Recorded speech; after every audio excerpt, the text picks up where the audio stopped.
अवधेश जी, यहाँ पर कासमी साहब कह रहे हैं कि कोर्ट जो यतीम है, जो बेवा हैं, उनके हक में ही अपना इवेंचुअली ऑर्डर सुनाएगा। लेकिन कल जो कोर्ट ने पूछा था वो तो इसके बिल्कुल काउंटर जा रहा है, क्योंकि कोर्ट ने तो कहा था कि भाई अगर उनके पास नहीं है पेपर, अगर उनके पास कागज नहीं है तो उनकी जमीन थोड़ा ना छीन लेंगे आप।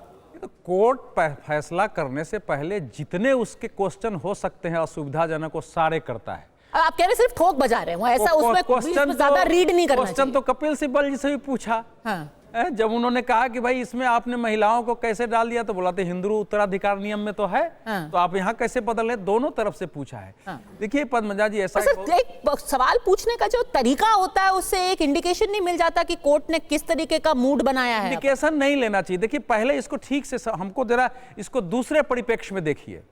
अभी तक ये होता था कि याचिकाएं धराधर जाती थी, याचिकाओं की सुनवाई होती थी, कोर्ट केंद्र को नोटिस देता था। केंद्र को यह पता था कि भैया याचिकाएं जाने वाली है, और आप देखिए कि राष्ट्रपति के हस्ताक्षर के पहले ही याचिकाएं जाने लगी। अधिसूचना के पहले 3 याचिकाएं जा चुकी थी। तो केंद्र ने इस बार कोर्ट कोई अंतरिम आदेश दे या हमको नोटिस दे, उसके पहले ही पहुंच गया कई राज्य सरकारों ने। नहीं, आप कोई भी इस समय अगर आपको कोई आदेश देना है तो पहले हमको सुन जाइए।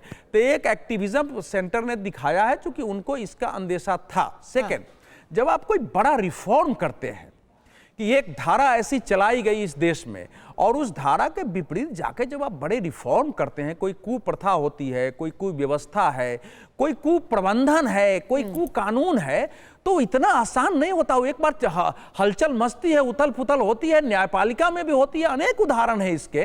और बाद में जाके स्थिरता, जो रिस्क लेगा, जो जोखिम उठाएगा, उसी को थोड़ा आगे पीछे जाना पड़ेगा ना, तो उसी चीज को ले जाएगा। थर्ड, नहीं देखिए, तीसरी बात है कि मैंने जीवन में, सुप्रीम कोर्ट ने कहा है कि अब आप हमारे जो कोई भी अगर आदेश है उस पर टिप्पणी करिए, इरादे पर नहीं करिए। मैं इरादे पर टिप्पणी नहीं कर रहा हूं।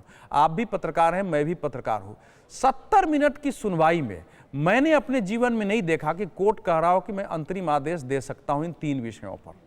आपने अगर विषय को ठीक से पढ़ा नहीं है, आपको एक बार विषय को पढ़ना, उसको समझना, दोनों पक्ष को सुनना, उसके बाद कोई अंतरिम आदेश देते, और उन्होंने इसको स्वीकार किया कि हम अंतरिम आदेश नहीं दे रहे हैं, अब आपको सुन लेंगे, ठीक है। लेकिन अगर सुप्रीम कोर्ट को यह ध्यान रखना है कि किसी भी कानून के विरुद्ध अगर लोग हिंसा करने लगे एक पक्षीय तरीके से, अगर इस कानून को मुस्लिम विरोधी, इस्लाम विरोधी बना के देश में जिस ढंग से तूफान खड़ा किया गया है, अगर यह मैसेज भी ना जाए कि हिंसा करने वालों के, झूठ फैलाने वालों के दबाव में भी सुप्रीम कोर्ट काम कर रही है, यह भी मैसेज सुप्रीम कोर्ट का दायित्व है कि देश में नहीं जाना चाहिए। अगर यह मैसेज जा रहा है, जिस प्रकार से लोग कह रहे हैं कि सुप्रीम कोर्ट ने हमको सुना और ये इस्लाम विरोधी सरकार मुस्लिम विरोधी है, यह सब सुप्रीम कोर्ट पर ही टिप्पणी है। ठीक है, सुप्रीम कोर्ट ने सारे विषय नहीं कहे हैं जो बोले जा रहे हैं। ठीक है अखिलेश जी, तो यहाँ पर अवधेश जी कह रहे हैं कि सिर्फ ठोक बजा के इस कानून के बारे में कुछ असुविधाजनक सवाल पूछे जा रहे हैं। इसका मतलब ये नहीं है कि कोई कड़ा रुख ले लिया है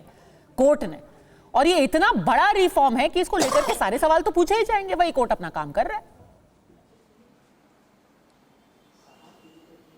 मैंने देखिए अभी उत्तराखंड मदरसा बोर्ड के चेयरमैन मुफ्ती साहब को भी मैंने सुना और अवधेश कुमार जी को भी सुना।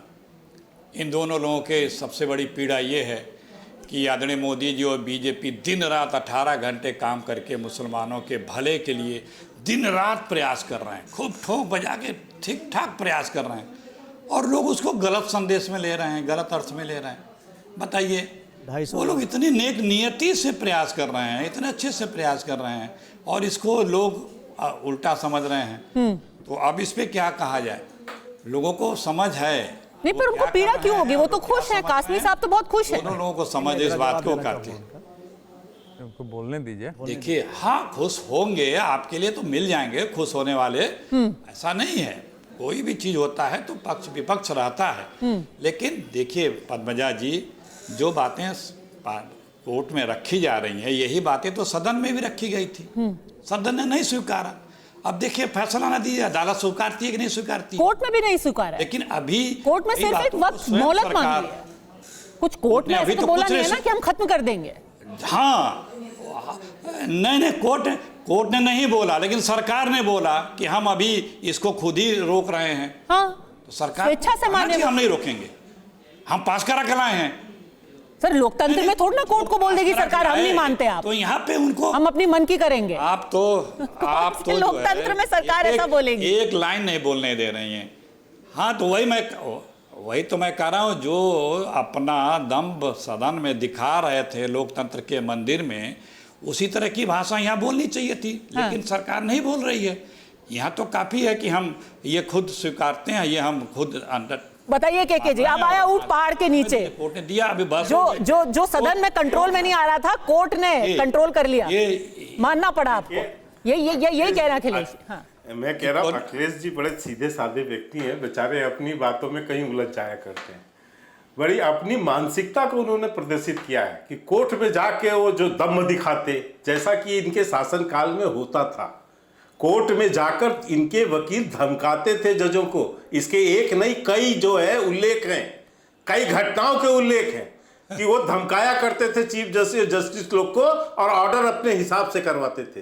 तो ये वही प्रवृत्ति इनकी सर पे चढ़े, इसलिए वैसा बोल रहे हैं। अब मैं दो बात आपको पद्मा जी, बिल्कुल मैं टेक्निकल जो है वो करना चाहता हूँ। दो बातों पर कोर्ट ने प्रश्न उठाए।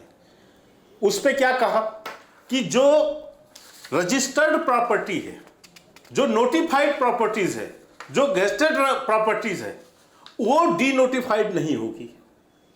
ये तो हम कानून में ही कह चुके हैं। इसका पूरा जवाब स्पष्ट रूप से उस समय भी जब जज साहब ये कह रहे थे, तुषार साहब ने ये कहा कि सर ये तो कानून में ही है, रिस्पेक्टिव इसका कार्रवाई नहीं होगी।